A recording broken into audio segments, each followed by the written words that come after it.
उधर अब बात कोरोना की। कोरोना को लेकर हरियाणा के नूंह जिले में भी स्वास्थ्य विभाग पूरी तरह से अलर्ट है। हालांकि जिले में अभी तक कोई कोरोना का मरीज नहीं है। नूंह स्वास्थ्य विभाग को कोरोना को लेकर कितनी सतर्कता वहां पर है, इसको लेकर हमारे संवाददाता सोनू वर्मा ने एसएमओ डॉक्टर कपिल देव से बातचीत की। सुनिए उन्होंने क्या कुछ कहा।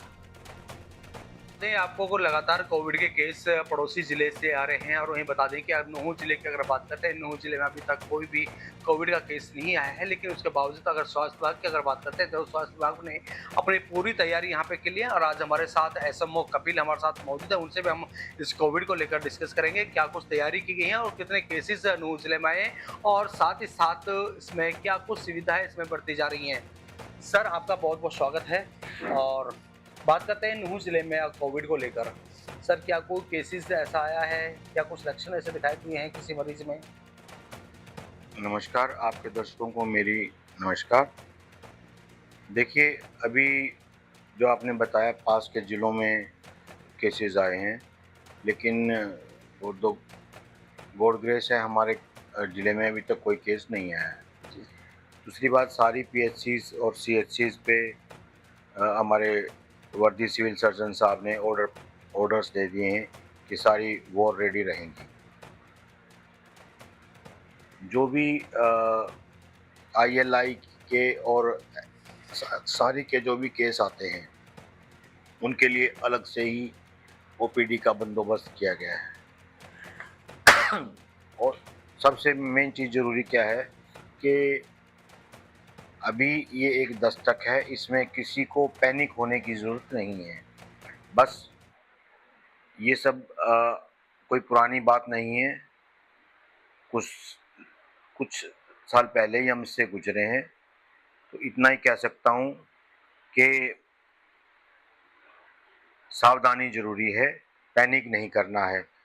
वही अपना डिस्टेंसिंग कोशिश करो और अपना अगर आपको लगता है आपके इस तरह के कोई लक्षण हैं या उसकी अपनी टेस्टिंग करवाइए। यही मेरी आपसे वो है। सर, बात करते हैं क्योंकि अगर पिछली बात करते हैं, जब इस टाइम कोविड आया था, उस टाइम ऑक्सीजन की बात भारी कमी देखने को मिली थी। तो इस बार ऑक्सीजन को लेकर क्या कुछ तैयारी है, किस तरह का आपने बंदोबस्त यहाँ पे किया गया है? देखिए, मैं पिछली बार भी मौजूद था यहीं पे और हमारे एरिया में कम से कम कोई ऑक्सीजन की कमी महसूस नहीं हुई थी। वो कहीं और एरिया में रही होगी। हमारे एरिया में पर्याप्त मात्रा में सब चीज़ें उपलब्ध हैं। ऐसी कोई आज के दिन पैनिक की बात नहीं है। सर, बात करते हैं हॉस्पिटल में जो मरीज आ रहे हैं, क्यों दिन प्रतिदिन ओपीडी बढ़ती जा रही है और मरीज जो आ रहे हैं, क्या वो मरीजों को आप कोविड को बचाव को लेकर मास्क जैसे सावधानी बरतने के लिए उनको हिदायत दे रही है, या फिर कोई इस तरह के कि जो मास्क लगाएगा क्या वही हॉस्पिटल के अंदर एंट्री कर सकता है? तो इस तरह की कोई भी कहानी ऐसी है? देखिए, सिविल सर्जन महोदय द्वारा इस तरह के ऑर्डर्स जारी कर दिए गए हैं और सभी को कोरोना प्रोटोकॉल के बारे में, प्रिपेयर्डनेस के बारे में बढ़िया से मीटिंग लेके सभी चिकित्सा अधिकारियों को, जो नोडल ऑफिसर्स हैं, उनको बता दिया गया है। बाकी अभी इतना कोई हमारे ब्लॉक डिस्ट्रिक्ट में है नहीं, ना हमारे ब्लॉक में है। तो मैं इतना ही कह सकता हूँ कि अगर कोई रेगुलेशन इस तरीके की बात आती है तो 100% हम लोग उस चीज़ की तरफ ध्यान दें। सर, बात करते हैं कोविड को लेकर, क्योंकि अगर इसके बचाव किस तरह से, अगर कोई इस तरह की आती है, इसका लक्षण क्या है, किस तरह से इसका पता लगेगा कि कोविड हुआ है और उसको बचाव के लिए क्या कुछ करना चाहिए? लक्षण वही हैं, कोई फीवर आता है, थ्रोट पेन होता है, हेडेक, नौजिया, इस तरीके की जो खांसी, जुकाम, इस तरह का अगर कोई पेशेंट आता है तो वो सस्पेक्टेड केस में आता है। तो सर, इसका बचाव के लिए क्या कुछ करा जाए? बचाव के लिए तो तभी हम कह सकते हैं जब ज़्यादा से ज़्यादा टेस्टिंग हो। टेस्टिंग होगी, टेस्टिंग के बाद ट्रीटमेंट होगा। जो एसिम्प्टोमेटिक लोग हैं, जिनके अंदर सिम्टम्स मतलब हैवी नहीं है या कम है, तो उनको होम होम आइसोलेशन में ही रखा जा सकता है। हम उनको हॉस्पिटल में नहीं भेजेंगे, उनको होम आइसोलेशन ही किया जाएगा। तो ये थे हमारे साथ एसएमओ नूंह के डॉक्टर कपिल थे, और जिन्होंने पूरी जानकारी यहाँ पे दी, किस तरह से स्वास्थ्य विभाग किस तरह से अपनी पूरी तैयारी की गई है और उसको बचाव क्या है, क्या उसके लक्षण है, उसके बारे में बारीकी से बताया है। आप देख रहे हैं नूंह से सोनू वर्मा, इंडिया न्यूज हरियाणा।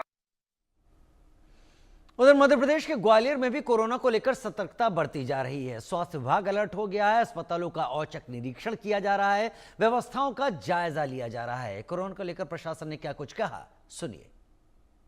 हमारी जो बायोलॉजिकल लैब है वो पूर्ण रूप से सुसज्जित है, जिसमें आरएनए एक्सट्रैक्शन से लेके आरटीपीसीआर तक की सारी मशीनें हमारे पास उपलब्ध हैं। पहले भी आपने देखा होगा कि जिस समय जब कोविड आया तो इस तरह की कोई तैयारियां कहीं नहीं होती थी। आज तो हम सक्षम हैं, हमारा स्टाफ ट्रेंड है, कहाँ कैसे उसके सैंपल कलेक्ट करने हैं, कैसे तत्परता से उसकी जांचें करनी है, जांच करने के बाद लोगों को जागरूक करने की जो कार्य है वो कैसे करना है, सावधानियां कैसे बरतनी है, वो एक दिन का काम है। तो बिल्कुल घबराने की कोई आवश्यकता नहीं। क्या है कि अपने जो ऑक्सीजन प्लांट पीएसए प्लांट लगे हुए हैं सिविल अस्पताल हजीरा, मुरार हॉस्पिटल, मोहना और हस्तिनापुर में, चारों प्लांटों के लिए अपन ने पत्र लिखा है शासन को। जैसे कि जो अपना हजीरा वाला है वो तो वर्किंग में है, पर उसमें भी कई बार प्रेशर गिर जाता है, तो इसके लिए सुधार के लिए अपन ने पत्र लिखा हुआ है। साथ ही जो अपने सिलेंडर्स थे, ऑक्सीजन सिलेंडर, उनको पूरों को रिफ़िल करा लिया जाएगा। एक आध दिन में पूरे रिफ़िल हो जाएंगे। बाकी सिविल सर्जन से भी डॉक्टर राजेश शर्मा से भी बात हुई है, तो वो पूरी तैयारी, हम लोग कोविड वार्ड अलग बना रहे हैं, उसका प्लान कर रहे हैं। दूसरी चीज़, दवाई की उपलब्धता भी पूरी रहेगी। महाराष्ट्र में कोविड पॉजिटिव पेशेंट बढ़ रहे हैं। कोरोना के बढ़ते मरीजों की संख्या को देखते हुए मुंबई के कामा हॉस्पिटल में महिला और बच्चों के लिए कोविड वार्ड बना दिए गए हैं। यहां ऑक्सीजन भी रखी गई है। संवाददाता सुधाकर कश्यप की रिपोर्ट देखिए। मुंबई महाराष्ट्र में कोविड के पेशेंट बढ़ रहे हैं। उस पार्श्वभूमि पर बड़े बड़े जो हॉस्पिटल है उसमें स्पेशल इंतजाम किया गया है, वार्ड बनाए गए हैं और वहाँ पर पेशेंट को ट्रीटमेंट दी जा रही है। मैं एक कामा हॉस्पिटल में हूँ, मुंबई का एक बड़ा हॉस्पिटल है, यहाँ पर भी एक वार्ड बनाया गया है। बच्चों और औरतों का ये हॉस्पिटल है, ये स्पेशल यहाँ पर ट्रीटमेंट दी जाती है। यहाँ पर अभी मैं एक वार्ड में हूँ, आइसोलेशन वार्ड है, यहाँ पर बच्चों का वार्ड है और हमारे साथ है ये हॉस्पिटल के डीन अधीक्षक पालवे सर है। हम उनसे भी जानेंगे कि क्या क्या यहाँ पर तैयारी की गई है। सर, ये कौन सा वार्ड है ये और क्या क्या तैयारी की गई है? ये हमारा जो हॉस्पिटल है मैटरनिटी एंड चाइल्ड है, तो यहाँ पे हमने दो तरह के वार्ड बनाए हैं।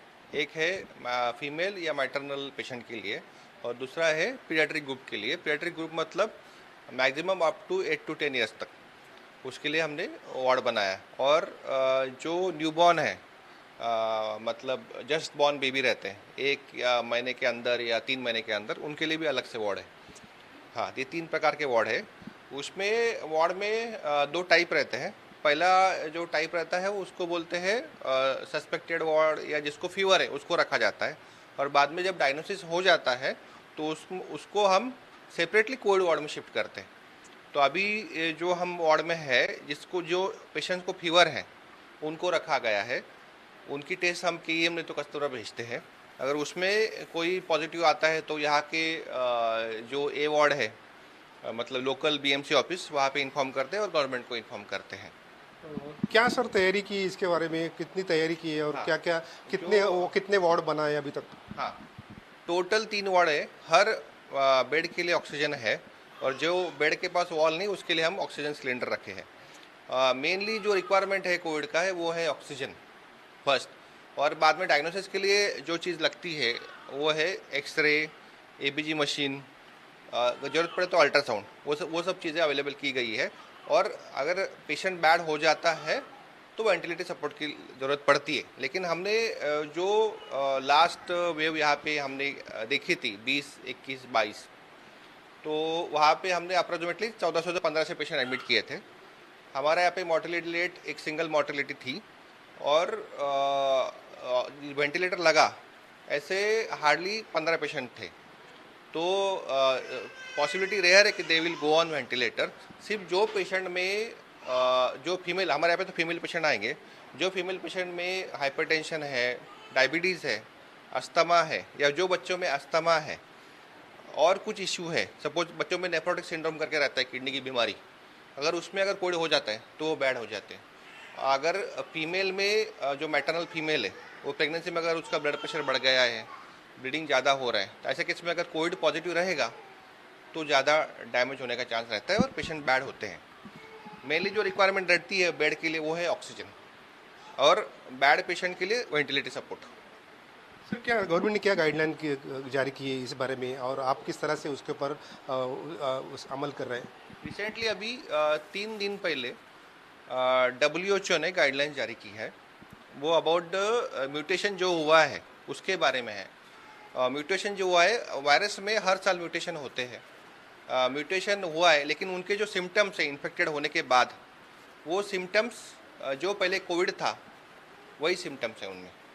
अगर कुछ सिम्टम हुए, अलग चेंजेस नहीं हुए हैं, मतलब फीवर आएगा, कभी कभी हाई ग्रेड फीवर रहेगा, और कभी कुछ पेशेंट में पहले सोर थ्रोट आता है, बाद में फीवर आता है, और अगर 3-4 दिन का गैप हो जाता है तो तुमको कफ स्टार्ट होता है। पहले यूआरटी जैसा सिम्टम होगा और बाद में लोअर रेस्पिरेटरी ट्रैक्ट इन्फेक्शन होगा, और थोड़े दिन बाद, मतलब और 3 दिन जाने दो, तो उसके बाद आपको थोड़ा दम लगेगा, तो उसका मतलब है कि वो लंग में पानी भर रहा है अभी। तो ये सब सिम्टम्स हैं। सर कितने पेशेंट हैं अभी आपके यहाँ पर, मतलब बच्चे कितने एडमिट हुए हैं? और यहाँ पे फीवर जो है वैसे 2 या 3 बच्चे हैं, और जो सामने वाला आपको वार्ड दिख रहा है वो यहाँ से जाते हैं, जो सामने वाला वार्ड दिख रहा है उसमें अगर कोविड पॉजिटिव आते हैं तो वहाँ पे शिफ्ट किया जाता है। पेशेंट कितने हैं अभी कोविड के? कोविड के पेशेंट नहीं है। अच्छा, कोविड के पेशेंट एक भी नहीं है, ना फीमेल है ना मेल, ना बच्चों, एक भी पेशेंट नहीं है। हमारे साथ यहाँ सिस्टर है, हम उनसे भी पूछते हैं कि सिस्टर क्या कैसी ट्रीटमेंट दी जा रही है यहाँ पर? अभी तो इधर फीवर के बेबीज है, लेकिन कोविड के बेबी नहीं है अभी इधर। कोविड के बच्चों के लिए हमने सब वार्ड रेडी करके रखा है, इमरजेंसी ट्रॉली, ऑक्सीजन, बेड सब रेडी करके रखा है। यहाँ पर वार्ड बनाए गए हैं, उसमें कोविड का भी स्पेशल वार्ड बनाया गया है और आइसोलेशन का वार्ड भी बनाया गया है। ऐसे 2-3 वार्ड यहाँ पर बनाए गए हैं और सरकार की जो भी गाइडलाइन है उस हिसाब से काम यहाँ पर हो रहा है। Sudhakar Kashyap, India news, Mumbai.